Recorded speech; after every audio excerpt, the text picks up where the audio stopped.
नमस्कार. बोल व्हिडिओमध्ये सर्वांचं स्वागत. गेल्या काही आठवड्यातील एक दोन घटनांकडे मला तुमचं लक्ष वेधायचं आहे आणि त्या घटना भारतासाठी तरी शुभ सूचक आहेत असं मला म्हणता येईल. खरं म्हणजे हा शब्द इथे वापरणं तुम्हाला आश्चर्यकारक वाटेल, कारण सध्याच्या घडीला जगात जे काही घडतं आहे, इराण, इस्रायल, अमेरिका यांचं युद्ध आणि त्याचे चटके, जे भयानक चटके आपल्यासारख्या अनेक देशांना भोगावे लागतायत, या काळात शुभसूचक असं काय, असा प्रश्न तुम्हाला पडेल. पण या घटना दिल्लीतील आपल्या राजकारणाशी संबंधित आहेत. पहिली घटना म्हणजे भारतीय जनता पक्षाने काँग्रेसच्या खासदारांचं निलंबन मागे घेतलं आणि त्यांना पुन्हा संसदेत बोलण्याची किंवा बसण्याची परवानगी मिळाली.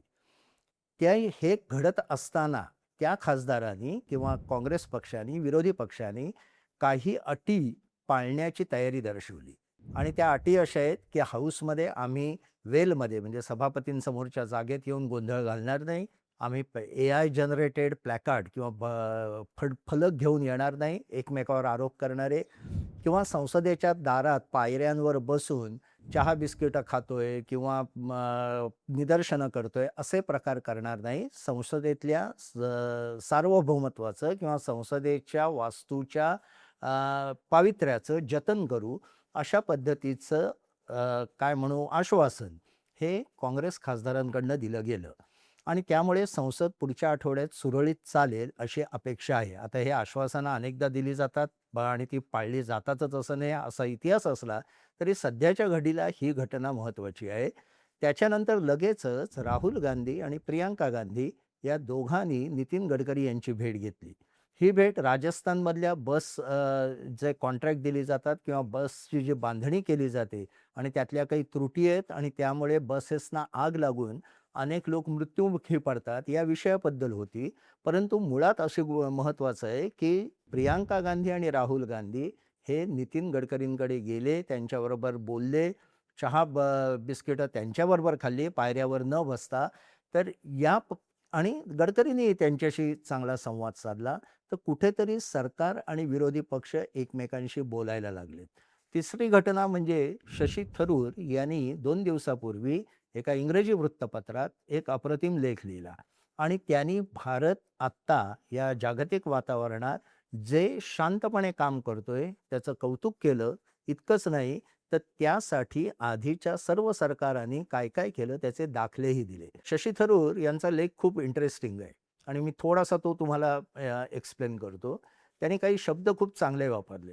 ते म्हणाले, की आपल्याकडे एक लिबरल वर्ग जो आहे, जो स्वतःला लिबरल मानतो, उदारमतवादी मानतो, त्यांनी पहिल्यापासून असं म्हटलं, की इराणवर हल्ला झाल्यानंतर आपण ट्रम्प आणि इस्रायल यांना खडे बोल सुनवायला हवे होते आणि इराणची बाजू घ्यायला हवी होती.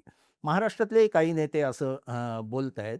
पण हे अर्धवट माहितीवर आधारित कसं आहे, हे शशी थरूर यांनी स्पष्टपणे दाखवून दिलंय. याचं कारण असं, की भारताने कायम तटस्थ भूमिका वेगवेगळ्या काळात अवलंबिली आहे आणि भारताला जे हितकर आहे, त्यानुसार धोरणं बदललेली आहे. म्हणून त्यांनी जेव्हा कोल्ड वॉर चालू होतं, शीतयुद्ध चालू होतं, तेव्हाच्या सरकारांनी रशियाच्या बाजूने कशा भूमिका घेतल्या.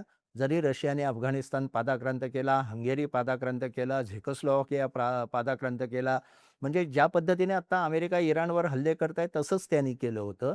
तेव्हा पण आपण सौम्य भूमिका घेतली, कारण तेव्हा आपल्याला रशियाची गरज होती. आपल्या अनेक गरजा रशिया भागवत होता अमेरिकेपेक्षा. आताच्या घडीला स्थिती अशी आहे, की इराणच्या बाजूने जाण्यात धोका असा आहे, की गल्फ कंट्रीज ज्याला म्हणतात, आखाती देश जे म्हणतात, ते इराणच्या विरोधात आहेत आणि आखाती देशांबरोबर आपला जवळपास $200 अब्ज व्यापार चालतो. शिवाय 90 लाख भारतीय तिथे नोकरीला आहेत, जे आपल्या पगारातला मोठा हिस्सा भारतात पाठवतात आणि त्यामुळे आपल्या परकीय चलनात भर पडते. अशा वेळी जेव्हा इराण आणि आखाती देश यांच्यात विसंवाद असेल, तेव्हा भारताचं काम हे आखाती देशांच्या बाजूनं असणं हे जास्त फायद्याचं होतं. कारण इराणकडनं आपल्याला तेलाशिवाय काहीच मिळत नव्हतं आणि तेही तेल आपण गेली काही वर्ष बंद केलेलं होतं.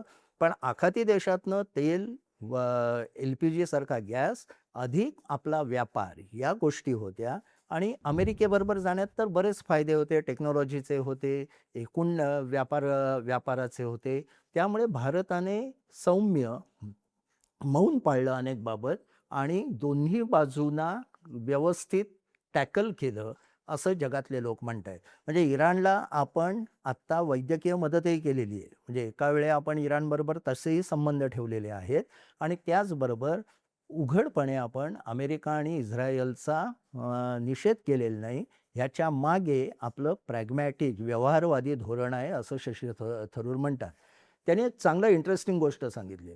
ते म्हणाले, नेहरू, इंदिरा गांधी किंवा काँग्रेसचं सरकार म्हणू, हे कायम तटस्थ, नॉन अलाइंग हे धोरण वापरत होते आणि तेच आपण करायला पाहिजे, असं हे लिबरल, उदारमतवादी किंवा काँग्रेसकडनं म्हटलं जातं. परंतु आता आपण नॉन अलायन नसून मल्टी अलायन आहोत. म्हणजे अनेक देशांबरोबर आपण संबंध ठेवले आणि हा तटस्थतेचा ही दुसरी बाजू आहे.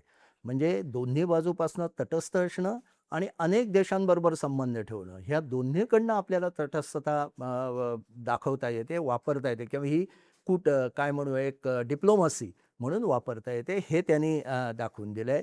तसंच त्यांनी असंही म्हटलं आहे, की आत्यंतिक नैतिकता ही कधी-कधी राष्ट्रहिताला अडचणीची ठरते.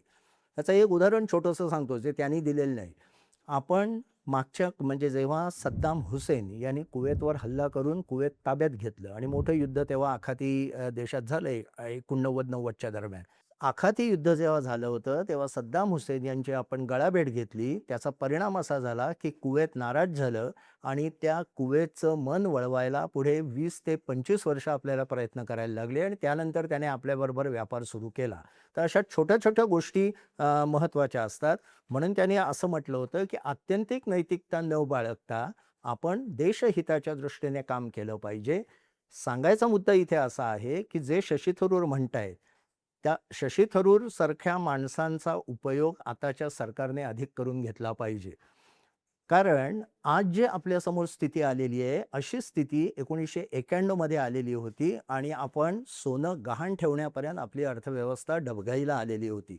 त्यानंतर नरसिंह रावांना खूप धाडसी निर्णय घ्यावे लागले आणि ते निर्णय घेण्यापूर्वी त्यांनी सर्व विरोधी पक्षांशी संवाद साधला, प्रत्येक नेत्याची व्यक्तिगत भेट घेतली आणि त्यांना परिस्थिती समजावून सांगितली. आज असं होण्याची आत्यंतिक गरज दोन्ही बाजून आहे. म्हणजे सरकारलाही अहंकार सोडायला हवाय आणि विरोधी पक्षांनाही अहंकार सोडायला हवाय. विरोधी पक्षांना हे मान्य करायला हवं, की लोकनियुक्त सरकार आहे, लोकांनी निवडून दिलेलं सरकार आहे. त्यामुळे त्यांचेही काही हेतू किंवा त्यांची धोरणं ही आपण मान्य केली पाहिजे आणि सरकारने मान्य केलं पाहिजे, की आम्ही सत्तेवर आलो असलो तरी विरोधी पक्षांकडे पण काही बाजू असतात, त्यांचीही धोरणं असतात, तिथेही अभ्यासक असतात. या सर्वांनी एकत्र येऊन भारताचं म्हणून धोरण मांडलं पाहिजे, जसं आपण 1991 मध्ये मांडलेलं होतं. हे का आवश्यक आहे थोडक्यात सांगतो, की आज भारताची ज्याला ऑइल बकेट म्हणतात, त्याची किंमत पर बॅरल $140 पर्यंत गेलेली आहे. तेलाचा बॅरलचा दर आत्ता $110 असला तरी आपण अनेक देशातनं तेल घेतो आणि त्यामुळे आपलं टोटल खर्च हा जवळपास $140 ते $147 वर जातो पर बॅरल.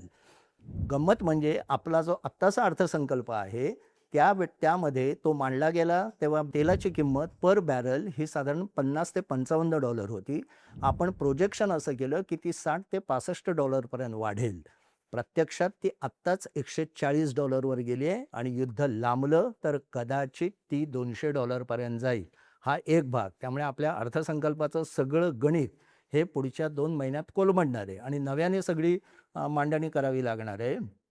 महागाईत त्यामुळे वाढ होण्याचा धोका आहे. दुसरा भाग म्हणजे इराणने जो कतारच्या साठ्यावर हल्ला केला, त्यामुळे तिथलं जिथनं आपल्याला LPG गॅस मिळतो, त्याचं 12% नुकसान झालं आहे आणि ते नुकसान भरून काढायला किमान 4 ते 5 वर्ष लागतील, असं त्या कतार सरकारच्या प्रतिनिधीचं म्हणणं आहे. म्हणजे पुढची 4 ते 5 वर्ष आपल्याला गॅस टंचाई, तेलाचे वाढते भाव आणि याचा होणारा सर्वत्र परिणाम, कारण तेलाचे भाव वाढल्यानंतर त्याचा परिणाम आपल्या देशातल्या 60 सेक्टरवर होतो. 6 वर 0 इतकी सेक्टर त्याने बाधित होतात. त्यामुळे हे संकट हे खूप मोठं असल्यामुळे खरी गरज सुसंवादाची आहे. संसदेत एक सूर उमटणं, टीका प्रतिटीका होणार, त्याच्यात ती काही थांबवायला पाहिजे असं नाही. परंतु देशाचं धोरण म्हणून एक मताने किंवा एक दिलाने आपण जगासमोर गेलं पाहिजे. त्याची सुरुवात शशी थरूर यांच्यासारख्यांनी केलेली आहे. मी म्हणेन राहुल गांधी आणि प्रियांका जे गडकरींना भेटतायत, त्या तशाच भेटी अधिक वाढल्या पाहिजेत. कदाचित पंतप्रधान आणि राहुल गांधी यांच्यातही संवाद, चहापानावर संवाद झाला पाहिजे. कारण हे संकट असं आहे की इथे आपलं स्वतःचं राजकीय स्वार्थ बाजूला ठेवून सरकार आणि विरोधक या दोघांनाही पुढे काम करावं लागेल. धन्यवाद.